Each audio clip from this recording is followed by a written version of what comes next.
Kochi corporation ഭരണം ഇടതുപക്ഷത്തിന് ലഭിച്ചത് കഴിഞ്ഞ തവണ ആകസ്മികമായിരുന്നു. നേരിയ ഭൂരിപക്ഷത്തിൽ UDF വിമതരുടെ കൂടി പിന്തുണയിലായിരുന്നു കോർപ്പറേഷൻ ഭരണത്തിൽ LDF കഴിഞ്ഞ 5 വർഷം പൂർത്തീകരിച്ചത്.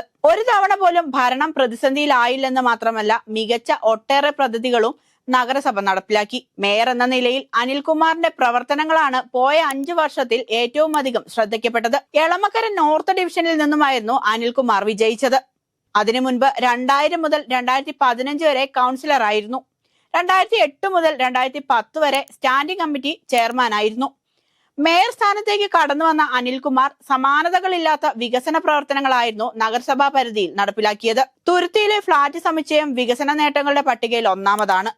10 വർഷം തുടർച്ചയായി കൊച്ചി കോർപ്പറേഷൻ ഭരിച്ച 2 UDF കൗൺസിലുകൾക്ക് കഴിയാത്ത കാര്യമാണ് 4.5 വർഷത്തെ LDF ഭരണത്തിൽ കൊച്ചി തുരുത്തിയിൽ യാഥാർത്ഥ്യമായത്. 2020 LDF തെരഞ്ഞെടുപ്പ് പ്രകടന പത്രികയിലെ പ്രധാന വാഗ്ദാനമായിരുന്നു തുരുത്തി ഫ്ളാറ്റുകളുടെ പൂർത്തീകരണം. മേയർ അനിൽകുമാറിന്റെ ആദ്യ സന്ദർശനം തുരുത്തിയിലേക്കായിരുന്നു. 4 വർഷത്തിനുള്ളിൽ നിർമ്മാണം പൂർത്തിയാക്കുമെന്ന് കൗൺസിലിൽ പ്രഖ്യാപിച്ചു. CSML-ന്റെ പങ്കാളിത്തത്തിൽ ഒരു ദിവസം പോലും മുടങ്ങാതെ പദ്ധതി മുന്നേറി. UDF പണിത ഒറ്റ നിലയ്ക്ക് മുകളിൽ ഇരട്ട ടവറുകളിലായി 11, 13 നിലകൾ 4.5 വർഷം കൊണ്ട് ഉയർന്നു. തുരുത്തിയിലെ ഫ്ളാറ്റ് സമുച്ചയം മാത്രമല്ല, എണ്ണമറ്റ ഒട്ടനവധി നേട്ടങ്ങൾ വേറെയുമുണ്ട്. ഈ നഗരസഭാ ഭരണകാലയളവിൽ സമൃദ്ധി കിച്ചൺ ആ നേട്ടങ്ങളുടെ പട്ടികയിൽ ഏറ്റവും മുൻനിരയിലുള്ളതാണ്. 10,000-കണക്കിന് ആളുകളാണ് ഓരോ ദിവസവും സമൃദ്ധി അടുക്കളയിലൂടെ ഭക്ഷണം കഴിക്കുന്നത്. കൊച്ചിയുടെ മറ്റ് വികസന പ്രവർത്തനങ്ങൾക്കും കഴിഞ്ഞ വർഷങ്ങൾ നൽകിയ സംഭാവനകൾ സമാനതകളില്ലാത്തത് തന്നെയാണ്. നഗരത്തിന് മുഖച്ഛായ മാറ്റുന്ന നിലയിലേക്കുള്ള നിരവധി പദ്ധതികളും തുടർ പ്രവർത്തനങ്ങളും കഴിഞ്ഞ കാലയളവിൽ നടക്കുകയുണ്ടായി. ഇതിനെല്ലാം ചുക്കാൻ പിടിച്ചത് മേയർ അനിൽകുമാർ തന്നെയായിരുന്നു.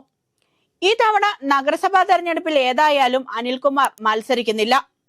കുറേയധികം നാളുകളായി തങ്ങൾക്ക് കിട്ടാക്കനിയായിട്ടുള്ള എറണാകുളം നിയമസഭാ മണ്ഡലത്തിലേക്കാണ് പാർട്ടി അനിൽകുമാറിനെ കരുതി വച്ചിരിക്കുന്നത്. 2019 ഒക്ടോബറിൽ നടന്ന തെരഞ്ഞെടുപ്പിൽ TJ വിനോദ് കേവലം 3750 വോട്ടിന് മാത്രമായിരുന്നു വിജയിച്ചത്. അതിനു മുൻപ് ഹൈബി ഈഡൻ വലിയ ഭൂരിപക്ഷത്തിൽ വിജയിച്ച മണ്ഡലത്തിലാണ് കഴിഞ്ഞ തവണ TJ വിനോദ് കഷ്ടിച്ച് ജയിച്ചത്.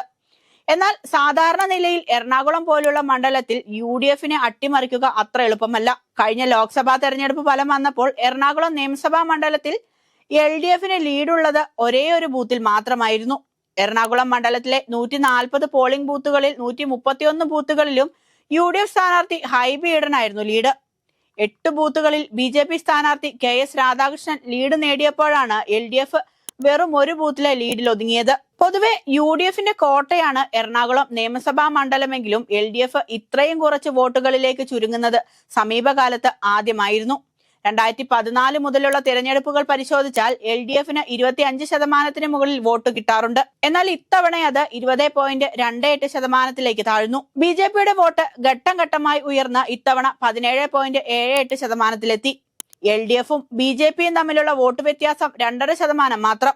UDF-ന്റെ വോട്ട് ശതമാനം ഇത്തവണയുമുണ്ട് വർധന. സമീപകാലത്തെ തെരഞ്ഞെടുപ്പുകളിൽ എറണാകുളം മണ്ഡലത്തിൽ UDF നേടുന്ന ഏറ്റവും ഉയർന്ന വോട്ട് വിഹിതമായിരുന്നു കഴിഞ്ഞ ലോക്സഭാ തെരഞ്ഞെടുപ്പ് കാലത്ത് കിട്ടിയത്. അതുകൊണ്ട് തന്നെ UDF-നെ അട്ടിമറിക്കുക LDF-ന് അത്ര കണ്ട് എളുപ്പമല്ല.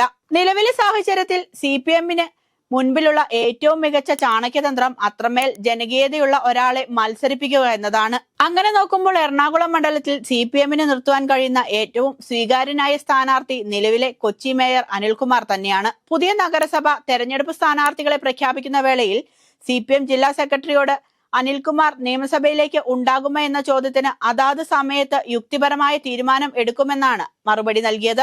ആ മറുപടിയിൽ തന്നെ അനിൽകുമാറിന്റെ സ്ഥാനാർത്ഥിത്വ സാധ്യതകൾ തള്ളുന്നില്ല പാർട്ടി. നഗരസഭാ പരിധിയിൽ ഇത്രയുമേറെ വികസനങ്ങൾ നടപ്പാക്കിയ ഒരാൾ നിയമസഭയിലേക്ക് മത്സരിച്ചാൽ ജനം അയാളെ ചേർത്ത് പിടിക്കുമെന്ന പ്രതീക്ഷയിലാണ് CPM.